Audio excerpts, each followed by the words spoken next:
Hi students, today let's discuss regarding tetanus.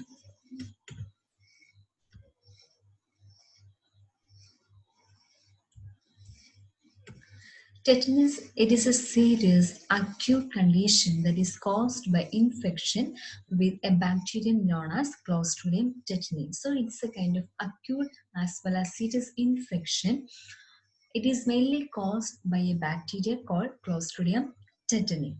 It is commonly called as lockjaw because it is one of the most significant findings in a patient with tetanus. That's why it is called as lockjaw. Contaminated wounds are the sites where tetanus bacteria multiply. Deep wounds or those with dead tissue are particularly prone to tetanus infection. So if one person is infected with, or if a person is having a wound which is infected with contaminants or contaminated wounds, which can be act as a site or source of infection for tetanus. Okay, so the incubation period for tetanus is 4 to 21 days, which means 3 weeks is the average incubation period of tetanus, and the average period will be considered as 10 days. Okay, so this is a picture of a wound which is considered as a contaminated wound. Mainly, if the wound is on the lower part of the leg, or this is the more prone area to get infected. Okay, so this is a picture of a wound which is having a growth of or multiplication of bacteria, and this can be leading to the development of a tetanus. Okay, certain factors are necessary for tetanus bacteria to proliferate in the body. These include lack of immunization or inadequate immunization, failure to receive timely booster shots against tetanus. So one of the risk factors for developing tetanus include lack of immunization. If the person is not taking adequate immunization, it can be act as a risk factor because the immunity power against the tetanus bacteria is lack in that particular person, so he or she is at risk for getting tetanus. A penetrating injury that results in tetanus spots being introduced to the wound site. Any kind of injury which is penetrating in nature that can be act as a source for getting tetanus spots. Okay, the presence of other infective bacteria. Already contaminated wounds are at risk for developing the tetanus infection. Injured site, foreign bodies such as nail or splinter.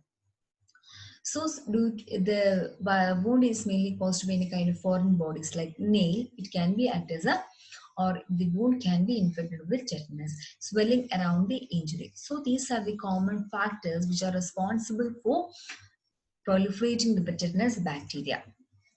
Next, regarding the pathophysiology, first of all, spores of tetanus enter through the open wound. There will be a presence of an open wound. Okay, they germinate and produce toxin called tetanospasmin. So in that open wound, this tetanus bacteria can be multiplied, and this bacteria can be germinate and produce a toxin called tetanospasmin. Okay, so this is wound. Then, tetanus can spread through the bloodstream. This will travel through the bloodstream. Toxins absorb with peripheral nerves and carry to spinal cord. So, through this bloodstream, it will enter into the spinal cord.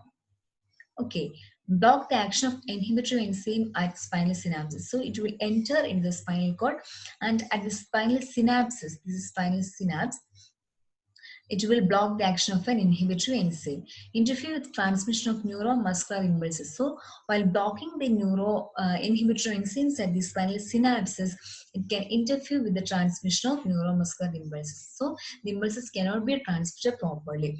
Uncontrolled muscle spasm with rigidity. So, due to the interruptions of the transmission of muscle impulses, there will be leading to the development of muscle spasm or with the rigidity like stiffness. Okay, so this is the pathophysiology. First, there will be an open wound. Through this, bacteria can be entered and multiply. There will be producing a toxin called tetanospasmin. This will spread through the bloodstream and reach up the spinal cord, and it will block the action of an inhibitory enzyme at the spinal synapses. So that will interfere with the transmission of neuromuscular impulses and uncontrolled muscle spasm with rigidity. Okay. Then regarding the clinical manifestations, the majority of the clinical manifestations can be occur due to the muscle spasm. Okay, so first of all, the jaw is locked due to muscle spasm. Then that's what is called as lockjaw. Okay, spasm can affect chest, neck, back, and abdominal muscles. So entire body will be having a muscular spasm. Okay, then back muscle spasm often causing arcing of the back of the patient's body is called as opisthotonus. I will show the picture in the coming slides. Breathing difficulty due to the spasm of the respiratory muscles, the patient may be having breathing difficulty, and through that there will be some kind of airway obstruction. Prolonged muscular action causes sudden, powerful, and painful contraction of muscle groups. This is called tetany. So due to the prolongation of these muscular actions or muscular spasm, that can be leading to a condition called tetany. Okay, this can cause fractures and muscle tears. So in the later stage of the tetany, the persons will be having high risk for getting fractures. So this is a picture of lockjaw. Okay, due to the contraction of the muscles over the face. Okay, then this is opisthotonus in tetanus patients. So the patient's entire back of the patient's body will be having muscle spasm. So the person will be having a arcing of, okay, this is kind of arcing of the lower back. Okay, that is called as opisthotonus. Then next is the symptoms of tetanus in a pictorial representation like fever. So it's a kind of infection. There will be features like fever will be there. Then high blood pressure due to the elevated or due to the presence of this kind of fever associated with other kinds of muscle spasm, the blood pressure will be getting elevated. Then muscle spasm, it can be entered not only on the face but also on entire body, like back of the patient's body as well as chest, neck, etc. Then lockjaw, then sweating, then difficulty swallowing. So due to the muscle spasm on the neck, sometimes patient may be having difficulty to swallow the food. Then other symptoms include drooling of saliva, then excessive sweating, high temperature of 38 degrees Celsius or above, tachycardia, because as an infective process there will be increased heart rate, then hypertension, irritability, dysphagia. Dysphagia means difficulty swallowing, okay, or painful swallowing.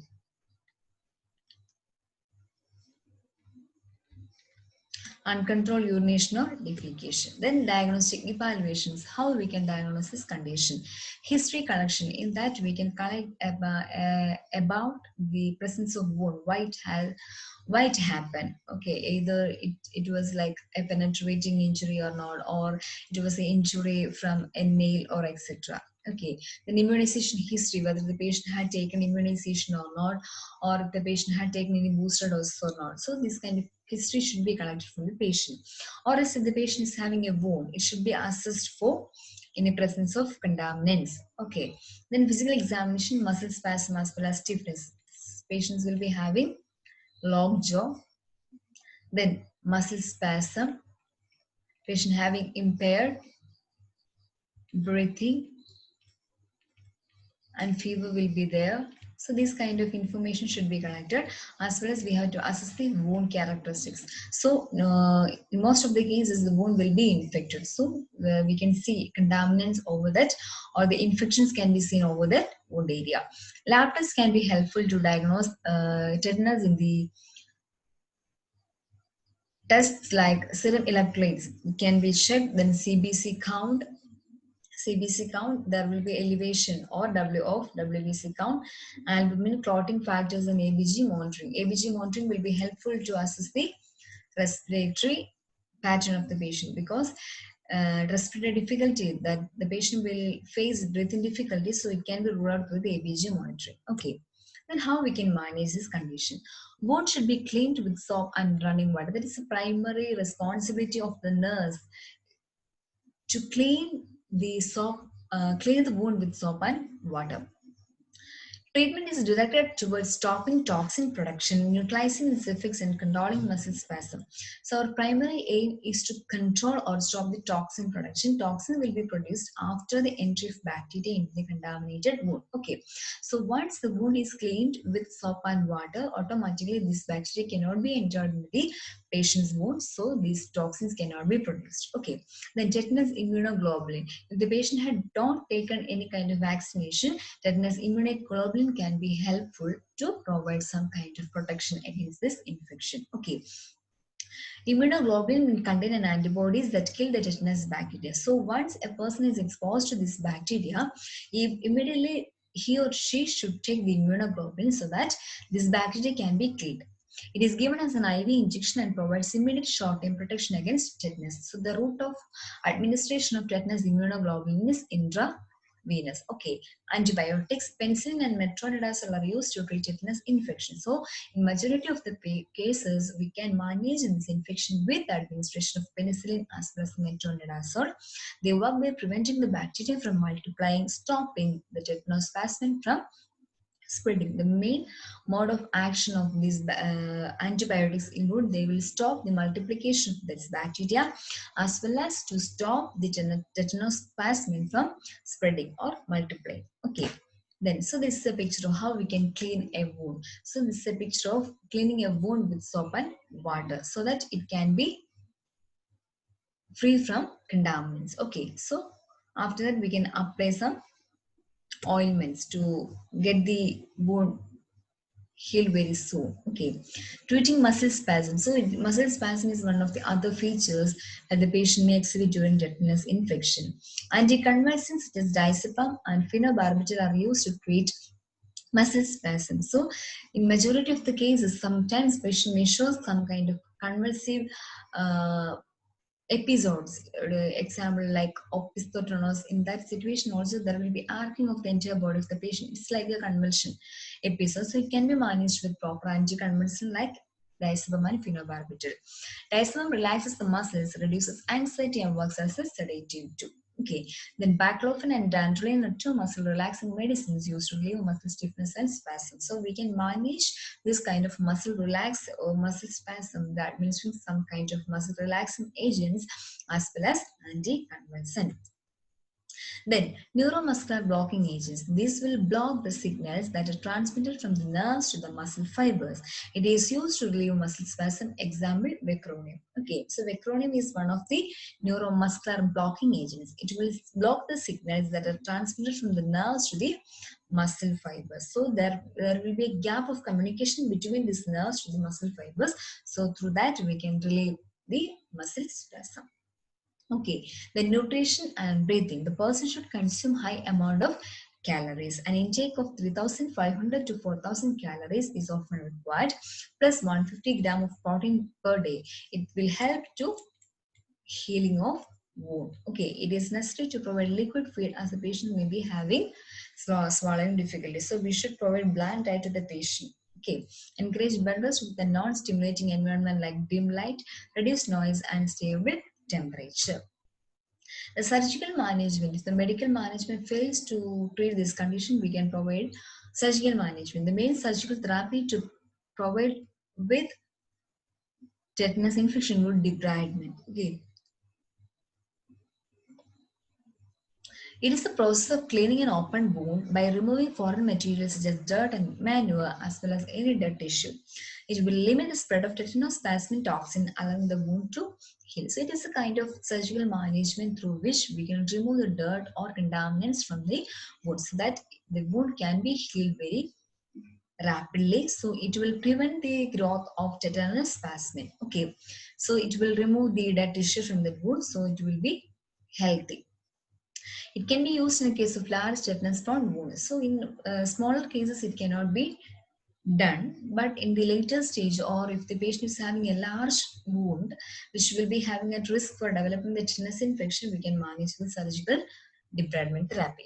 Okay, so this is a picture of debridement effect. Okay, so you can see that it's a big wound, and we can here you can see some kind of slough over this area, so it can be removed. So when comparing with the initial picture with the last picture, you can see that this wound will be looking more healthier than this previous one. Okay. Then prevention, how we can prevent this occurrence of tetanus infection? First of all, the active tetanus immunization. So immunization is one of the methods through which we will get the protection against this bacteria. It will give protection for at least 10 years of time. Wound should be thoroughly cleansed with soap and water. It will prevent the contamination of that wound. About stepping on nails by wearing shoes. So as a nurse's responsibility, nurse should educate the person on the importance of wearing shoes or chappals while traveling on the ground. Okay, so it will help to prevent or to avoid the stepping of on nails. All children should be immunized against tetanus by receiving a series of 5 DPT vaccinations, which generally are started at 2 months of age and completed at approximately 5 years of age. Booster vaccination is recommended at 11 years of age with diphtheria. Okay, so this is about the immunization. Then nursing management. Inspect the patient for neuromuscular changes. If the person is getting admitted with a suspicion of tetanus infection, first of all, the primary aim of the nurse is to assess the patient or watch the patient carefully. So we have to observe for any kind of neuromuscular changes like new lockjaw or muscle spasm, etc. Patients with difficulty swallowing provide nutrition support with total parenteral nutrition or enteral feeding by NG2. So if the person is getting difficulty to swallow the food manually, it can be given either through the parenteral nutrition or through the N-acid acid tube.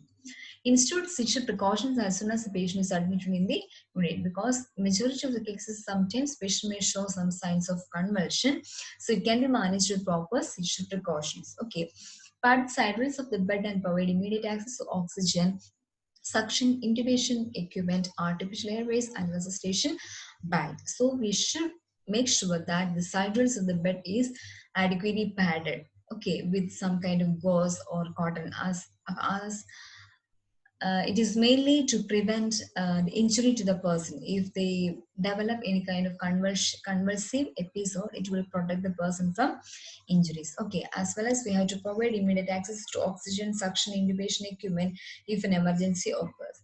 Place the patient in a quiet dark room to reduce environmental stimuli. Then provide clarification regarding the treatment regimen to the patient and family. Then to prevent the tetanus with 3 days of punctured wound, patients with no previous tetanus immunization require tetanus immunoglobulin or tetanus antitoxin for temporary protection. So you should collect the history from the patient, that whether they had an exposure to this kind of tetanus bacteria, or the patient will have a puncture wound or on his body. Okay, if the patient had not taken adequate immunization before, he or she should be managed with proper administration of tetanus immunoglobulin. Active immunization with tetanus toxoid is also provided if the patient had a previous immunization more than 5 years before the injury. Booster injections of tetanus toxoid is warranted at the time of injury. Okay, so in this session, we had seen regarding one of the common conditions called tetanus. It is a kind of bacterial infection which can be affected in a contaminated wound by a bacterium called Clostridium tetani.